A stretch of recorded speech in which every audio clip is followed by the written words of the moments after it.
Oh no. Ay, naku po. Hello guys. Pagkagising ko kanina, ganito na to. Flat ang ating gulong. So, naka-tubeless tayo guys. So, pag ganito, unahin nating hanapin ang possible cause niya. Posibleng may malaking butas. Okay. Isa. Wala.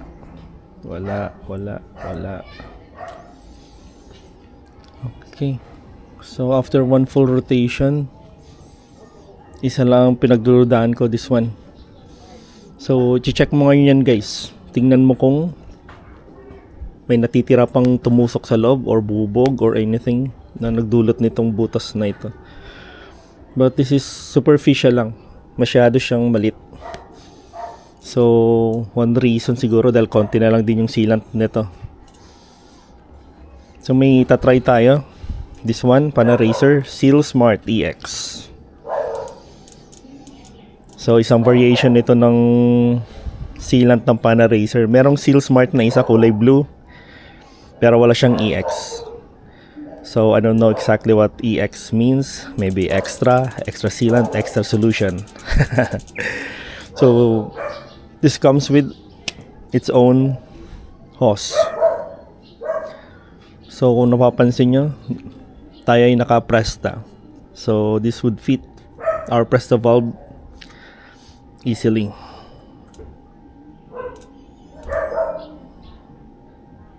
Okay, gumagana naman yung ating naka-close siya. So, hindi ito ang reason ba tayo nag-flat guys.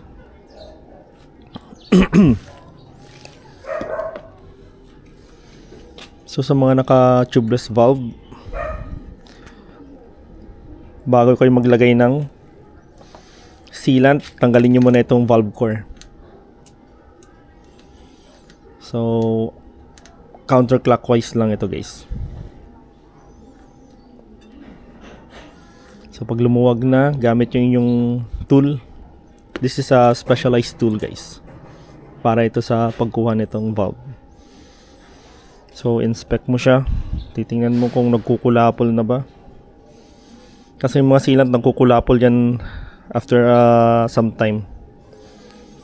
Kaya minsan napapansin nyo pa nag-add kayo ng sealant, mahirap siyang i-pump. So, wala tayong makitang ganong problem with this one. So, shake natin to para maghalo yung solution sa loob.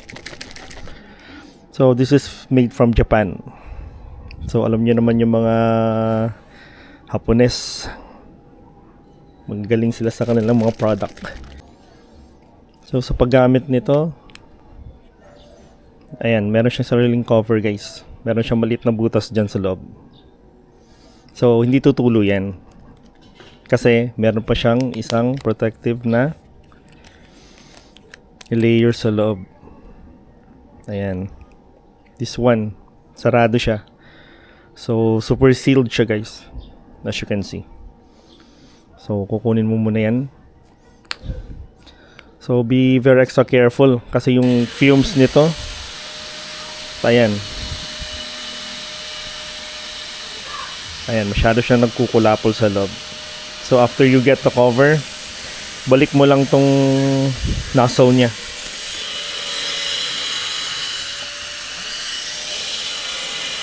So, medyo maingay lang dito sa kapitbahay. So, paglagay nito guys, after mo malagay itong hose dito sa Presta valve natin, nakita nyo kanina, kinuha muna natin yung valve core nya. So, ilagay mo sa ganitong position, saka mo siya i-invert. Ganyan. And press. Yan. More. 120 ml ito guys. So, kalahati nun guys ay around 60. Kung top up lang naman or hindi first time mo maglagay ng sealant, enough na yung 60 ml dito guys. So there's no need for you na ubusin yung laman nito.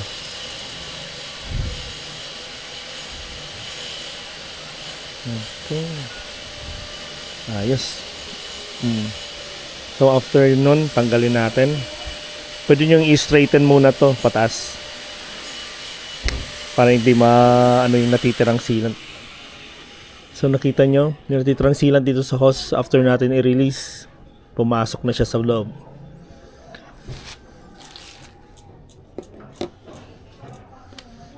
So after that, balik nyo lang yung valve core. Ito. So ang orientation nito dito guys, itong parang may naka-protrude dito. Ito yung papasok dito.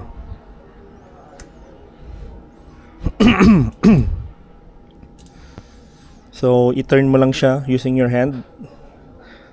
Huwag ka agad gamitan ng tool kasi minsan nasisira yung thread, na over torque siya tapos hindi pa siya nakapwesto. So clockwise turn lang. Okay. Tapos pag snug na siya, ayan, parang ayaw na siyang umikot. Pero not too tight guys, baka masira yung thread nyo, papagastos kayo. So that's the time na i-open mo na to at mag-i-introduce tayo ng air. So ako lang din gumawa nitong tubeless ko.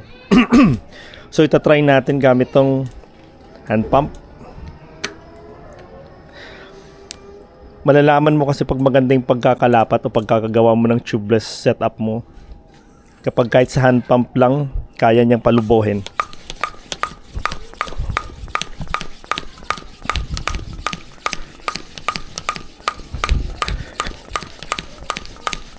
Okay. So try pa natin.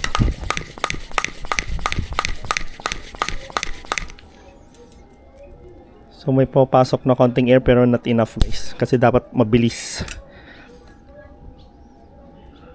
So kailangan natin munang ikutin.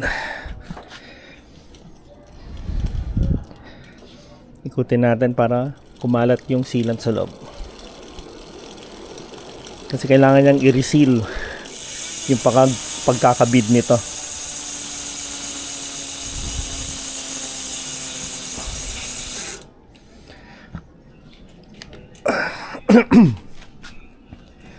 So wala kasi tayong gamit dito na stand. So we have no choice kundi ilagay siya sa lupa. Saka natin i-pump. So para dyan gamitin natin tong aking Geo air supply. So ang tawag dito guys ay floor pump. Kailangan mo ito pag mag-introduce ka ng air ng mabilis. So let's hope na kayanin niya ito.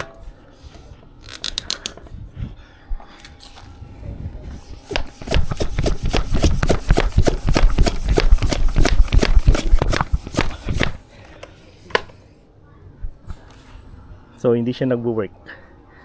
Kailangan natin gumamit ng panghangin sa talyer. So update ko kayo. So dahil hindi siya nag-inflate kanina habang nakakabit sa bike, kinuha muna natin yung gulong tapos initry natin i-inflate guys. So may konting pumasok na hangin. So nagpump tayo around mga 10. So we cannot exceed sa 10 pansamantala habang nagsisil pa siya. Kailangan natin patuyuin ng konti yung sealant sa bead dito para the next time na magbigay tayo ng another air, sigurado na yung paglobo niya. So sanda lang natin, then add tayo ng air.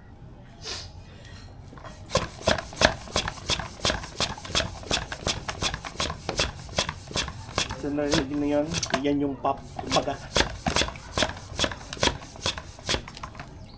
So importante yan para malaman mo na nakaupo na yung bead dito sa rim mo. So, magbigay tayo ng 40. Another pop. Kung narinig niya. Another one.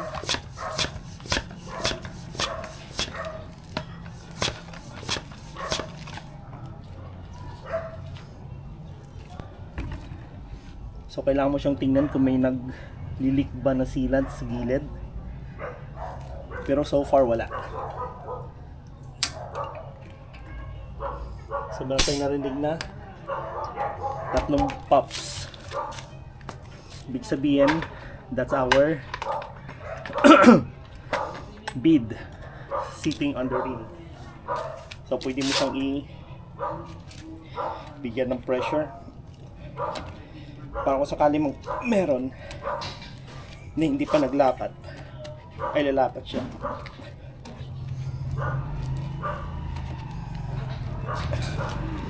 So okay naman. So walang visible na leaks. Same here sa kabila, wala. So yung pinagdududahan natin kanina na butas, this one. So siya nga ang reason. Kasi sa lahat ng part ng gulong upon revolution, upon sa pag-ikot, ay yun lang ang may sealant na lumabas. So yung area lang na yan, ibig sabihin yun nga ang culprit sa buong process na to. So ganun lang kadali gumawa guys na inyong sealant, lalo na kung i-reseal mo lang siya.